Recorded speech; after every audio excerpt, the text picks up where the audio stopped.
మధ్య పసిఫిక్ మహాసముద్రంలో ప్రస్తుతం కొనసాగుతున్న ఎల్నినో ప్రభావం వల్ల భారతదేశంలో నైరుతి రుతుపవనాల సీజన్ ఆరంభంలో ఇప్పటికే తీవ్ర వర్షపాత లోటు ఏర్పడింది.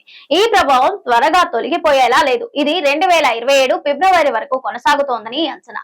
ఎల్నినో ఇంత దీర్ఘకాలం ఉండటం వల్ల కేవలం మత్స్య పరిశ్రమ పైన, బంగాళాఖాతం, అరేబియా సముద్రాల స్థితిగతుల పైన ప్రభావం చూపడమే కాకుండా 2027 నాటి భారతీయ రుతుపవన సీజన్ పై కూడా ఇది ప్రతికూల ప్రభావం చూపే అవకాశం ఉన్నట్లు అంచనా వేస్తున్నారు. మధ్య పసిఫిక్ మహాసముద్రంలో ప్రస్తుతం కొనసాగుతున్న ఎల్నినో ప్రభావం వల్ల భారతదేశంలో నైరుతి రుతుపవనాల సీజన్ ఆరంభంలో ఇప్పటికే తీవ్ర వర్షపాత లోటు ఏర్పడింది.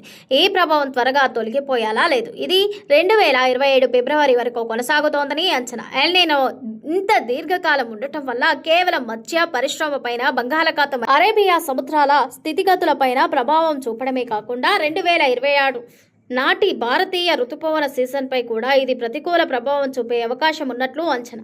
Indian National Centre for Ocean Information Services ఎల్నినోపై తన మొదటి బులెటిన్ను విడుదల చేస్తూ 2026 జూన్ నుంచి 2027 ఫిబ్రవరి వరకు ఎల్నినో ప్రభావం కొనసాగుతోందని అంచనా వేసింది. ఇది జరిగే అవకాశం 70 నుంచి 90% మధ్య ఉందని, అదే సమయంలో ఎల్నినో సదరన్ ఆసిలేషన్ పరిస్థితులు తటస్థ దశకు తిరిగి వచ్చే అవకాశం 10 నుంచి 30% ఉందని సంస్థ తెలిపింది. వేసవి కాలం వరకు ఎల్నినో విస్తరించడం తదుపరి సీజన్ కు శుభవార్త కాదని వాతావరణ శాఖ నిపుణులు తెలిపారు. సముద్రంలో వాతావరణ పరిస్థితుల్లో మార్పులు అంత వేగంగా రావు. ఖచ్చితంగా ఏమీ చెప్పలేనప్పటికీ 2027 రుతుపవన కాలం కూడా ప్రభావితమయ్యే అవకాశాన్ని కొట్టివేయలేము.